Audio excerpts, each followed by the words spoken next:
विदर्भ किचनमध्ये स्वागत आहे तुमचे. तर आजची आपली रेसिपी आहे आलूचे थालीपीठ. आता आलूचा पराठा आपण नेहमीच करत असतो, तर मी आज तुम्हाला आलूचे थालीपीठ कसे करतात ते करून दाखवणार आहे. तर यासाठी मी 3 ते 4 बटाटे उकळून घेतलेले आहे. बटाटे आपल्याला छान असे उकळून घ्यायचे आहे, अर्धवट कच्चे राहायला नको. त्यानंतर हे सर्व बटाटे आपल्याला मिक्सरच्या भांड्यामध्ये पेस्ट करून घ्यायची आहे.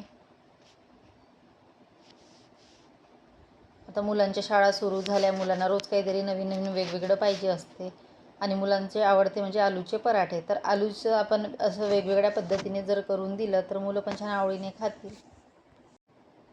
यानंतर मिक्सरमध्ये अशा पद्धतीने पेस्ट केलेली आहे. 4 बटाट्याची भरपूर अशी पेस्ट झालेली आहे. 2 बटाट्याचे जरी तुम्ही केले तरी भरपूर असे पराठे होतात. आणि आपण आलूचे पराठे केलेत साधे तर त्यामध्ये भरपूर बटाटे लागतात.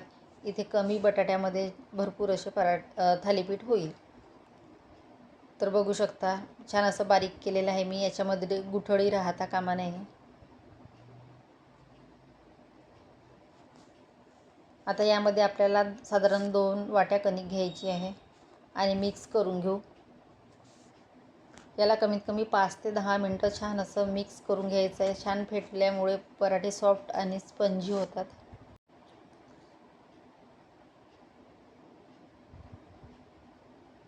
सगळं व्यवस्थित मिक्स झालं की यामध्ये मी 1 चम्मच मिरचीचा ठेचा घेतलेला आहे. तुम्ही ठेचा तुमच्या आवडीनुसार कमी जास्त घेऊ शकता. आता मुले मिरची खात नाही, त्यामुळे असा ठेचा करून जर याच्यामध्ये ॲड केला तर त्यांना इतकं तिखट जाणवणार नाही. वाटलं तुम्ही तर तिखट यूज करू शकता, पण त्यापेक्षा मिरचीच्या ठेच्याचा पराठा खूप छान लागतो. यासोबतच तीळ घेतलेले आहे, जिरं, ओवा, थोडं धने पावडर आणि मीठ. यामध्ये हळद तिखट मी वापरलेलं नाही आहे आणि भरपूर अशी कोथिंबीर. आता हे आपण 5 ते 10 मिनटं व्यवस्थित मिक्स करून घेऊ. कणकीच्या पण गुठळ्या होत्या कामा नये, या पद्धतीने आपल्याला ते मिक्स करायचं आहे. त्यामध्ये थोडं थोडं पाणी घालून सर्व मिक्स करून घेऊ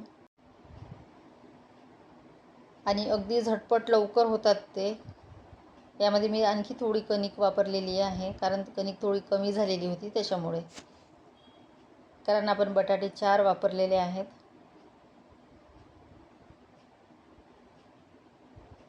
तर तुम्ही कमी जास्त प्रमाणात ते घेऊ शकता. आता थोडं थोडं पाणी घालून आपल्याला हे मिक्स करून घ्यायचं आहे. पाणी एकदम घालायचं नाही.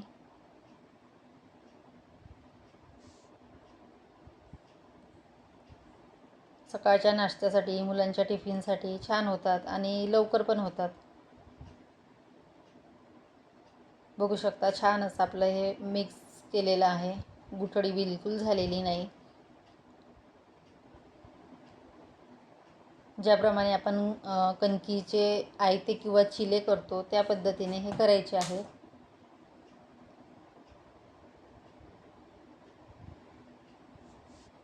आता इथे तव्याला तेल लावून घेतलं. तवा छान गरम झाला की याला तेल लावायचं. तुम्ही तेलाऐवजी बटर, तूप वापरू शकता आणि या पद्धतीने आपल्याला पाणी घेऊन हे थालीपीठ तव्यावर असे पसरवायचे आहेत. पातळ किंवा जाड तुम्ही तुमच्या आवडीनुसार करू शकता. तर इथे मी छान असे पातळ पातळ केलेले आहे.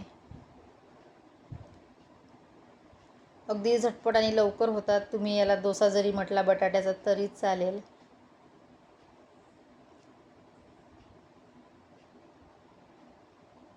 बघू शकता छान असा एका साईडने तो भाजला गेलेला आहे आणि छान असा स्पंजी झालेला आहे. ज्याप्रमाणे उत्तप्पा असतो त्या पद्धतीने हा खायला लागतो. आता तेल लावून आपण दोन्ही बाजूनी छान शेकून घेऊया.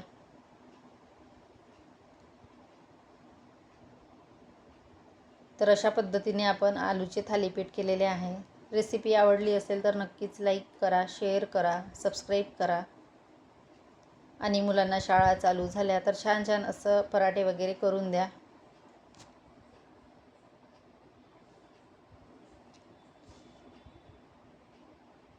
तर अशा पद्धतीने आपला आलूचं थालीपीठ छान झालेलं आहे. बघू शकता अगदी सॉफ्ट आणि मऊसूत झालेलं आहे आणि अगदी कमी तेलामध्ये होतं. हो, याला तेल जास्त लागत नाही. तर या पद्धतीने आपण बाकीचे पण पराठे करून घेऊ. अगदी डोशाप्रमाणे पातळ अशी केलेली आहे मी. चला मग भेटूया नेक्स्ट व्हिडिओमध्ये. Bye bye.